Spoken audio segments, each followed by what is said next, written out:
पिछले कुछ सालों से हम लोग अक्सर ये सुना करते थे कि बीजेपी चुनावों में गड़बड़ करती है। अक्सर आरोप लगते थे कि बीजेपी चुनाव गड़बड़ करके जीतती है, बीजेपी चुनाव वोटों की चोरी करती है, ईवीएम में हेराफेरी करती है, वोटर लिस्ट में से नाम कटवा देती है, फर्जी नाम जुड़वा देती है। हम सुना करते थे कि फर्जी वोट पड़वाती है। ऐसे सुनते थे लेकिन कभी सबूत नहीं मिला। गीता में एक श्लोक लिखा है, यदा यदा ही धर्मस्य ग्लानिर्भवति भारत। जब जब इस पृथ्वी के ऊपर बहुत ज्यादा पाप हो जाता है तो फिर ऊपर वाले को पृथ्वी के ऊपर आना पड़ता है। तो ऊपर वाले को पृथ्वी पे आना पड़ता है का मतलब यह नहीं कि भगवान को आना पड़ता है। भगवान अपने तरीके से ऊपर आसमान में बैठ के झाड़ू चलाता है। ये जो चंडीगढ़ का चुनाव है ये दिखाता है कि इनका पाप का घड़ा कैसे भर गया था। जब पाप का घड़ा भर जाता है बहुत ज्यादा तो फिर प्रकृति अपनी झाड़ू चलाती है, भगवान अपनी झाड़ू चलाता है, चीजों को ठीक करता है।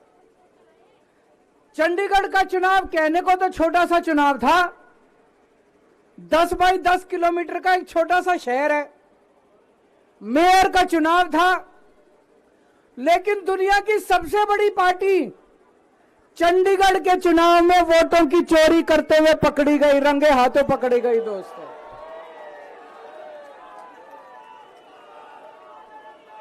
इनकी किस्मत खराब थी, इनकी किस्मत खराब थी।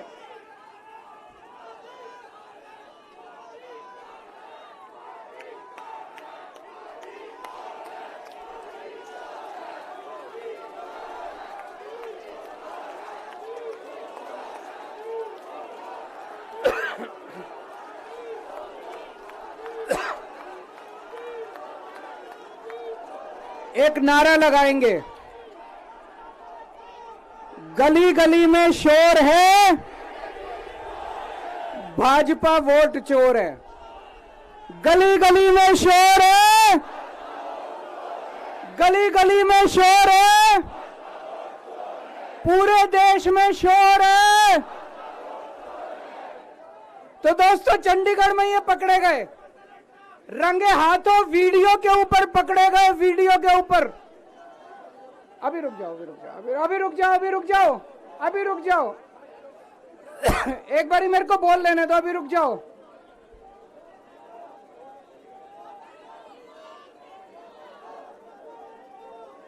दोस्तों,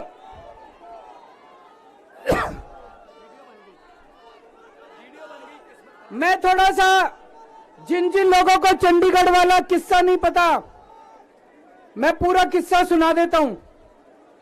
चंडीगढ़ में मेयर का चुनाव होना था, जैसे दिल्ली में मेयर का चुनाव होता है। चंडीगढ़ में जो चुने हुए काउंसलर हैं वो काउंसलर वोट डालते हैं और अपने मेयर को चुनते हैं। चंडीगढ़ में 36 मेयर हैं, 36 काउंसलर हैं। 36 में से 16 काउंसलर बीजेपी के, 20 काउंसलर इंडिया गठबंधन के। तो जाहिर तौर पे इंडिया गठबंधन का मेयर डिप्टी मेयर बनना था, इसमें कोई बहुत बड़ी बात थोड़ी थी। लेकिन इन्होंने बदमाशी क्या करी, जो चुनाव अधिकारी है, चुनाव करने वाला प्रिसाइडिंग ऑफिसर है, वो इन्होंने बीजेपी के एक कार्यकर्ता को बना दिया। अब बीजेपी का कार्यकर्ता वहां बदमाशी नहीं करेगा तो और क्या करेगा। उस बीजेपी के कार्यकर्ता ने वोट तो डलवाई, लेकिन जब काउंटिंग करने बैठा तो ये प्रैक्टिस है कि भाई सारी पार्टियों के जो एजेंट है वो सामने आके बैठते हैं और हर वोट देखा जाता है। उसने एक भी काउंटिंग एजेंट को अपने सामने नहीं बैठने दिया, सबको भगा दिया। एक सबको भगा दिया उसने, और उसने खुद ही काउंटिंग करी, और काउंटिंग करते टाइम उसने इंडिया गठबंधन के 8 वोट उसमें गलत सलत निशान लगा के उनको इनवैलिड कर दिया। तो हमारे 20 वोट थे, 20 में से 8 इनवैलिड कर दिए, 12 वोट पड़े हमारे, और उनके कहता है 16 वोट पड़े, सारे हमारे इनवैलिड हो गए। जैसे केवल हमारे वालों को ही वोट पे निशान लगाने नहीं आते, उनके वालों को आता है। अंदर से एक कर्मचारी ने हमें बताया है कि उनके भी 16 वोट नहीं पड़े थे, उनके 13 ही वोट पड़े थे। अब किसी को नहीं पता कितने वोट पड़े, किसी को नहीं पता किसके कितने वोट पड़े, काउंटिंग एजेंट तो था ही नहीं। और उस चुनाव अधिकारी ने नतीजे घोषित कर दिए कि बीजेपी का मेयर बन गया। उनकी किस्मत खराब थी, वहां चारों तरफ कैमरे लगे पड़े थे।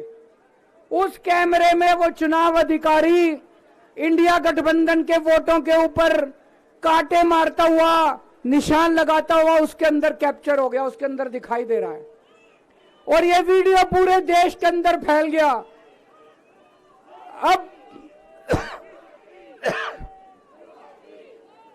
दोस्तों, चंडीगढ़ का मेयर हमारा बनता है कि उनका बनता है, ये जरूरी नहीं है, कोई जरूरी नहीं है। हम यहाँ पे कोई सत्ता के लिए नहीं आए, हमारा बने। चुनाव आते जाते रहते हैं, चुनाव होते रहते हैं, पार्टियां आती जाती रहती हैं, नेता आते जाते रहते हैं।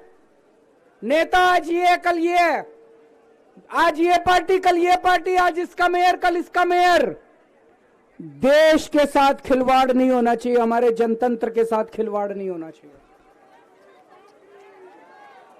इन्होंने जो चुनाव के साथ खिलवाड़ करना शुरू किया है, इन्होंने जो जनतंत्र के साथ खिलवाड़, कैमरे के अंदर पकड़े गए। अगर ये चंडीगढ़ जैसे छोटे से चुनाव में इतनी बड़ी गड़बड़ कर सकते हैं, तो जाहिर है लोकसभा के और विधानसभा के चुनाव में तो पता नहीं कितनी बड़ी गड़बड़ करते होंगे, है कि नहीं है? पूरे देश के सामने आ गया किस तरह से गड़बड़ करते हैं। इनके लिए देश जरूरी नहीं है, इनके लिए जनतंत्र जरूरी नहीं है, केवल और केवल सत्ता के लिए ये किसी भी हद तक जा सकते हैं। सत्ता के लिए देश को भी बेच सकते हैं, सत्ता के लिए देश को भी दांव पे लगा सकते हैं। दोस्तों, हम ये कभी नहीं होने देंगे। अपने देश के साथ खिलवाड़ किसी हालत में नहीं होने देंगे, अपने जनतंत्र के साथ खिलवाड़ किसी हालत में नहीं होने देंगे। आज पूरे दिल्ली से, हरियाणा से, पंजाब से इतनी जनता आ रही थी यहाँ पे प्रदर्शन करने के लिए, सबको रोक दिया इन्होंने। पूरी दिल्ली को छावनी बना रखा है। क्यों भाई, क्यों भाई? आप जनता को कैसे आने से रोक सकते हो? कोई हिंसा करने के लिए थोड़ी आ रहे थे। हमारी आंदोलन से निकली हुई पार्टी है, बड़े बड़े आंदोलन किए। आपको क्या लगता है जनता को ऐसे रोक दोगे तो जनता की आवाज बंद हो जाएगी? और जनता की आवाज बुलंद होगी। जितना जनता को रोकने की कोशिश करोगे, जनता की आवाज और उतनी बुलंद होगी। जगह जगह से खबर आ रही है, हमारे एमएलए को जेल में डाल दिया, हमारे काउंसलर्स को जेल में डाल दिया, हमारे वॉलंटियर्स को जेल में डाल दिया, जो जनता आ रही थी उनको जेल में डाल दिया। ये तो कोई ठीक बात नहीं है, ये तो गलत बात है। तो दोस्तों, हम इसकी कड़ी निंदा करते हैं। और आज इस मंच से मैं देश के लोगों को आगाह करना चाहता हूं कि जो आप वोट डाल के आते हो, आप तो सोचते हो मैंने इसको वोट डाला, लेकिन उसके बाद आपके वोट का क्या होता है कुछ नहीं पता। मशीन के अंदर आप बटन किसी का दबाते हो, वोट किसी के खाते में जाता है, किसी का भी नाम वोटर लिस्ट से काट दिया जाता है। वो दोस्तों, अगर जनतंत्र खतरे में पड़ जाएगा तो फिर ये वोट का, इलेक्शन का कोई मतलब नहीं रह जाएगा। इसलिए हम सबको मिलकर इसके खिलाफ आवाज उठानी है। किसी भी हालत में हमें जनतंत्र को मरने नहीं देना, देश के साथ खिलवाड़ नहीं होने देना। अब हम शांतिपूर्वक तरीके से, कोई गड़बड़ नहीं करनी, शांतिपूर्वक तरीके से बीजेपी के हेडक्वार्टर की तरफ चलेंगे। जहां पुलिस रोकेगी वहीं रुक जाएंगे। हमें पुलिस के साथ झगड़ा नहीं करना है, किसी के साथ कोई झगड़ा नहीं करना है।